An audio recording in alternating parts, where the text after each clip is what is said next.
Good morning, friends. In this video we are going to discuss EDATE, EOMONTH, date value, time value, weekday, week number, work days and days functions. In the last video we discussed some of the basic time and date functions like year, month, day, hour, minute, second and date and time. EDATE and EOMONTH were pending from the last week, so we are going to cover these two functions today. Alright guys, without spending too much of time here, I want to take you directly to the spreadsheet and let's start learning. Here I have listed down the functions names which we are going to learn today, and in the under usage column I'll be entering these functions and show you how they are used. So let's start EDATE function. As you know, to enter function you have to type equal sign. So I'm going to type equal sign, then start writing function name, that is EDATE. As soon as I type ed, Excel is suggesting me EDATE function, so I can click here and it completes the function entry and opens the bracket for me. And if you don't know how to enter, you can see the example also here. EDATE 7 in quotation mark they have written 7/20/1969 and 1 is given for the month. So let us use our own date. So what basically if date does is like how many months you want to add or subtract from the particular date. Like from today is August 27, 2020. If I want to add 5 months from now, what will be the final date? That is what it shows. So let us enter today's date. So to enter today's date, all I should do is use today function, which is today open bracket and close bracket. We have already discussed this function, and if you have not checked it out, I'll give you the link in the description, so please check it out. Today and comma, we need to give some number here, whether negative, positive. So let us enter 5 here. So what will be the date 5 months from today? So let us see that. It is 1/27/2021. That means January 27, 2021. 5 months from today is January 27, 2021. I hope by then Corona will not be there. Alright, so let us see EOMONTH, that is end of month. Next, equal to EOMONTH tab and start date. Let us give today's date, comma. I didn't tell you what it does, right? It say, for example, if you want to know what date is the last day of the month, as the function name suggests, it is EOMONTH, that is end of month. So when is the end of the month? If you want to see the last day of the month, then this function is used. EOMONTH, this time I am not using any number, I am giving just 0, so that we get the last day of this particular month. That is, we are in August 2020, so I should get 8/31/2020, that is August 31, 2020. Since I used 0, it gave me the final day, it gave me the last day of current month. If you want to get the last day of the next month, you have to give 1 here, you have to supply 1 here. Now it is 39/2020. So if you want to get the last day of the previous month or 3 months prior, then you have to use -3 here. We are in August now. If you go back 3 months, you will be in May, and 31st was the last day of the May. So this is how it is used. Alright, the next is date value. So when this is used, let us start entering. Sometimes dates are written as text. Okay, so if you want to convert those text into date which is recognized by Excel, then you have to use date value function. Sometimes we use comma, or sometimes we use extra space, and all those things are not recognized by Excel as date.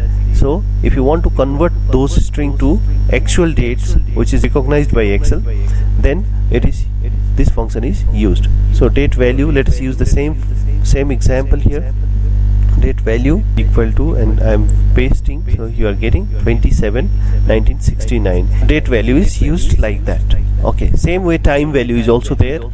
So if you want to convert a text time to actual time which is recognized by Excel, then you have to use time value function. Time value and time string, let us use the same example. I'm pasting. Since it is formatted as date, it is showing me 30 12 1899. Let me format it as time number and format as time. It is giving me 8:20 p.m. now. Okay, let's go to weekday function. See how weekday function is entered and where it is used. Okay, as we know, there are 7 days in a week, and if your week starts from Monday, then Monday is 1, Tuesday is 2, Wednesday is 3, likewise Sunday is 7, and if your week starts from Sunday, then your Sunday is 1, Monday is 2, and likewise which day of the week that certain date falls on. If you want to see that, you have to use weekday function equal to weekday, and let us say date 2020/8/27, that is today's date, and type should be 1 for Sunday as the first day of the week and 2 as Monday as the first day of the week. So let us use 2 here. Let us enter 2 here. So that makes 2028/27, that is today's date, is Thursday should be, Monday is 1, 1, 2, 3, 4, Monday, Tuesday, Wednesday, Thursday. So I should get 4 here. Yes, I got 4 here. So this is how weekday function is used or enter. So if you want to see like a particular date falls in which week of the year, then you have to use week number. So it's week number, date is, let us say, today, and I'm not entering anything under type, so it is 35. So today is, that is 27th of August 2020 is 35. So we have just 17 weeks left in this year.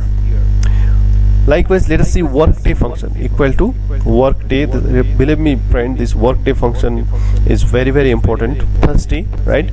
So what would be the next working day after 5 days? Okay, let us start. So in start date, let me enter today, and number of days, let us say 5. Okay, so what would be the next working day or next business day 5 days from today? And I can supply the holidays also. For now I'm not supplying any holidays. If you know there are holidays coming up, you have to enter holidays also, but I'm not entering any holidays now. Close. So after 5 working days, so this 5 is nothing but the working days. It doesn't include Saturday and Sunday. So if you add 5 working days from today, you will reach 3rd of September 2020. Let us see in calendar whether that is correct or not. So we are here, Thursday, 1 working day, and 2 working day, 3 working day, 4 working day, 5 working day. I am not including Saturday and Sunday here. So you are calling someone, and if they want you to follow up them after 20 business days, then you have to use this function. And days is like how many days are there between 2 dates. If you want to calculate those numbers, then you have to use date here equal to days, end date is, let us say 12/31/2020, and start date is today. Okay, let me format as number general. Okay, 126. So from today to the end of the year we have 126 days, and this can be done by subtracting these 2 dates also. I think this is the time for us to wrap up the session for today, and I hope you enjoyed the video. And if you are new here and if you have not subscribed our channel yet, please consider subscribing. Yeah, if you have any question in your mind, please comment it out so that we can clarify them. Thank you for watching guys. I wish you a good luck.